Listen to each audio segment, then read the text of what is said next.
Bonjour à tous, c'est Paul Olivier du blog Construire sa vie. Alors, je veux partager avec vous aujourd'hui des conseils sur la façon d'instaurer le partage dans vos relations sociales. Ce sont des conseils qui m'ont beaucoup servi et qui, je pense, peuvent être très utiles pour vous. Alors d'abord, sachez que quand vous avez des événements qui surviennent dans votre vie ou que vous provoquez, euh, vos amis attendent d'être mis au courant. C'est-à-dire que si vous décrochez un emploi, si vous trouver une petite amie, si vous partez à l'étranger, si vous, tout simplement, si, s'il y a une bonne nouvelle au travail, si vous avez réussi un projet ou que euh, même un événement assez mineur, vos amis seront très intéressés de connaître cet événement. Partagez-le. Partagez avec vos amis ce qui vous arrive dans votre vie. Cela est essentiel au lien de confiance qu'il y aura entre vous et vos amis. Si ils se rendent compte que vous partagez avec eux des choses personnelles, ils se diront que vous êtes un ami et que vous avez une relation amicale. Par contre, si vous ne gardez tout pour vous et que vous les prévenez euh, après les événements qui sont arrivés, ils pourraient être vexés ou frustrés d'avoir été prévenus aussi tard. Mettez-vous à leur place quand on vous annonce avec des semaines de retard des événements qui sont arrivés à vos amis, comme par exemple un ami qui a eu une promotion, etc., n'importe quel événement, vous êtes plutôt vexé de ne pas avoir été prévenu et que d'autres euh, connaissent la nouvelle, ou même que votre ami vous l'annonce avec plusieurs semaines de retard. Donc évitez de garder tout ce qui vous arrive pour vous.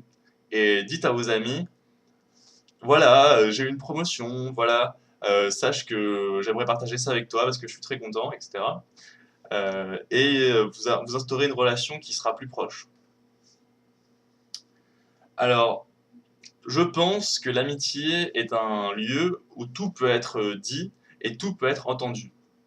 N'hésitez pas à partager vraiment ce que vous avez à partager avec eux et de ne pas garder vos opinions, vos goûts, ce que vous avez à dire pour vous. Si vous avez un problème ou si vous avez besoin de soutien émotionnel, soutien éventuellement, je ne sais pas, financier, du soutien pour trouver du travail, du soutien parce que vous êtes déprimé, etc. N'hésitez pas à le dire à vos amis. Vos amis ne le devineront pas. Ils ont besoin que vous les préveniez. Certains disent c'est dans les malheurs et les problèmes que l'on voit les vrais amis. Et le problème de cette expression, c'est que si vos amis ne sont pas au courant, même vos vrais amis ne viendront pas vous aider. Alors n'hésitez pas à mettre au courant quand vous avez un problème. Ensuite, un conseil évident que peut-être que vous connaissez mais que vous n'appliquez peut-être pas, c'est un groupe d'amis a besoin d'événements positifs, de joie dans laquelle il se construit. C'est bien de partager vos malheurs, vos critiques, etc. Mais sachez qu'il faut quand même rester positif avec vos amis et apporter de la joie, apporter une ambiance positive lorsque vous vous trouvez avec eux.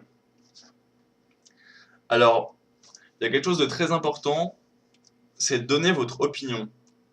Donnez votre opinion, partagez vos goûts, vos valeurs, partagez ce qui est important pour vous, vos buts, vos objectifs. Partagez des choses personnelles. Ce partage, il est extrêmement important parce que c'est cela qui nourrit les discussions. Une discussion qui sera basée uniquement sur des faits n'a pas d'intérêt pour votre ami.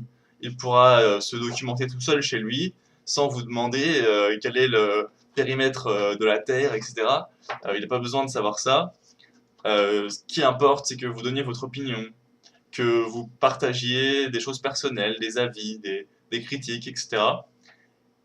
Et cela, même si vous êtes en contradiction avec vos amis. Oui, si vous, par exemple, vous allez au théâtre avec des amis et que vous n'avez pas aimé la pièce, n'hésitez pas à le dire, même si tout le monde autour de vous a adoré. Il est important de ne pas renier ses opinions personnelles pour adhérer au groupe. C'est ça qui fait de vous un individu intéressant auprès des autres et un individu unique. Alors, voilà, de toute façon, pour avoir des discussions qui sont animées en groupe, des discussions qui sont intéressantes, il faut que les gens apportent leurs différents points de vue, leur expérience, leurs opinions. Si chacun reste sur le terrain de l'objectivité, sur le terrain scientifique, sur le terrain des faits, etc., c'est intéressant, certes, mais ce n'est pas comme ça que se construit une relation. Alors enfin, n'hésitez pas à vous forger une opinion sur les choses, parce que il est évident qu'on ne peut pas avoir une opinion sur tout, mais ce qui fait votre personnalité, ce qui fait votre intérêt, c'est aussi que vous sachiez ce que vous aimez, que vous affirmiez des choses que vous adorez et d'autres que vous détestez. C'est important que vous puissiez séparer vos goûts sur des autres et s'affirmer, c'est affirmer ses goûts et ses opinions. Donc voilà pour cette petite vidéo, j'espère qu'elle vous aura plu. N'hésitez pas à me laisser vos commentaires et on se retrouve bientôt pour une prochaine vidéo.